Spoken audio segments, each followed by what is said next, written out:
Enough is enough with this disgusting, vulgar man.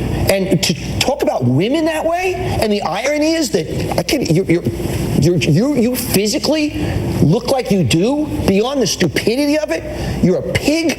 You are a bully, and you are doing disgusting things to this country. Wow, that was former CNBC host Donnie Deutsch Friday on Morning Joe attacking President Trump for his earlier tweets about Mika Brzezinski and Joe Scarborough. Some may think the president went overboard in his bloody comments about Mika, but MSNBC is not one to talk.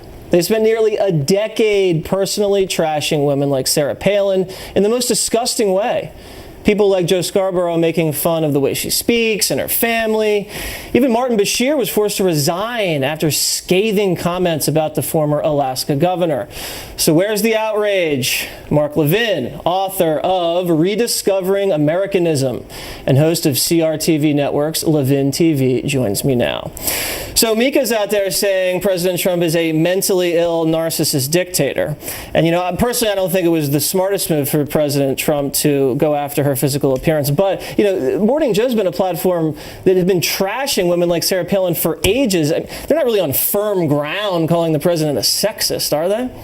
No, what is the point of this program, The Morning Joe? They don't get any ratings. They have the heartbeat of Greenwich Village. They claim to represent the people. Yeah. I don't even watch this show. I see clips of this show. Mm-hmm. I would say this to Mika Brzezinski. Mm-hmm. If you believe in women's rights, why do you defer to Joe, your future husband, all the time? Mm-hmm. Which is what she does. She's the second seat. I would ask Joe Scarborough this. Why did you fail at radio?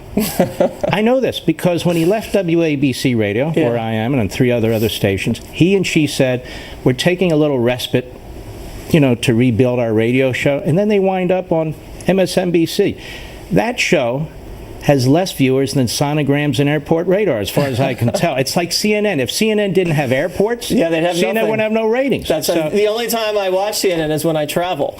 Let me ask you this, because you're a trained lawyer, and there was some audio that we're not going to play, but I think the president was at a fundraiser the other day, and I don't know if he was joking or not, but he said something like, maybe I should sue CNN, because CNN's been caught in a few embarrassing sting situations, and they've, really had to eat crow recently. Does he have a case? No, we have Supreme Court precedent. He doesn't have a case. But can I go back to this little fella, Donnie Deutsch? The little fellow. Little fella, no Donnie pun Deutsch. Intended. Let me tell you something, Donnie Deutsch. You think you're a tough guy? You go on TV, you talk about the President of the United States that way. That's the problem with that show.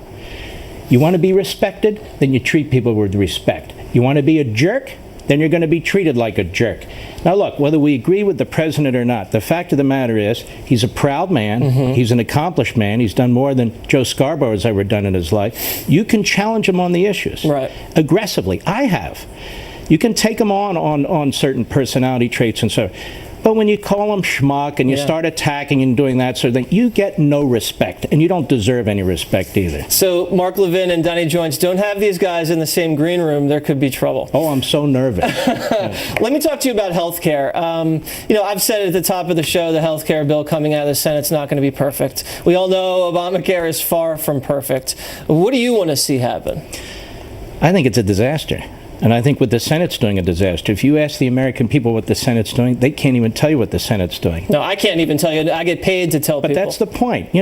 People are going to a doctor. They want to have access to a doctor. They want to have access to the procedures they need, the surgeries they need. They don't want long waiting times and so forth at a reasonable price. Now, how do we get there?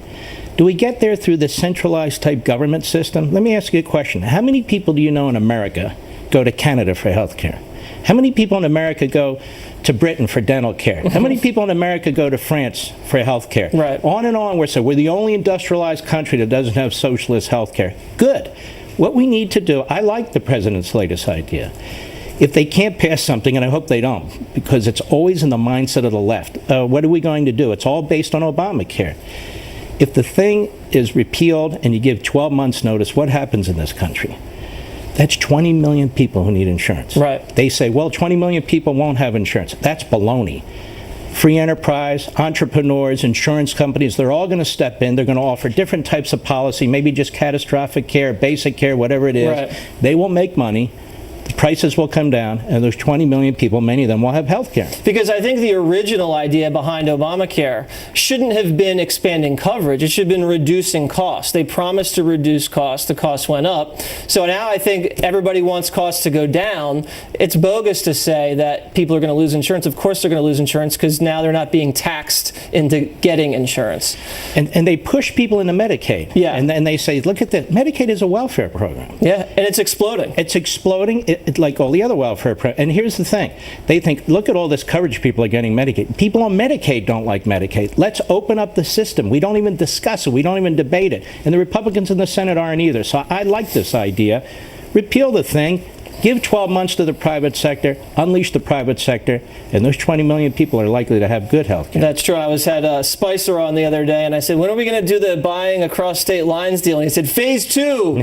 Phase 2, Waters, right. So we're all waiting for phase 2. Let me talk to you about the Russia-Obama collusion angle, because this is something that you've been talking about on your radio show. I noticed the Washington Post came out with this piece that Obama was just struggling so much on how to deal with the Russian interference, didn't really do anything. But this week I have heard very little, for some strange reason, about the collusion angle. Why do you think that is? Well, because your point.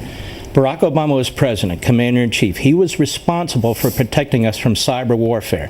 It was great hearing these left-wing kooks on the Senate Intelligence Committee who used to love the Soviet Union. Now all of a sudden they don't like Russia. Right. I'm not a code pink Republican. I've never liked Putin, and I've never liked the Russian government. Right. That said, when I listen to them wax on and on about, do you understand what an assault this is on America? Yeah. Do you understand what an assault this is on our system? Yeah. Now what did you guys do about it? Who was the FBI director? Comey, Clapper. You had Loretta Lynch, Obama. And what did they do? They covered it up from the American people because they wanted her to win, Hillary, and they thought she would, and they didn't want people to think the election was tainted. So you're quite right. I said the other day on the 5, this was a dereliction of duty on behalf of the president. And it's funny that you say the Democrats, they were for Russia before they were against Russia. Just rewind the thing about 20 years. Mark, congratulations on the book. Pleasure. You're a good man. Enjoy it. Thank you very much.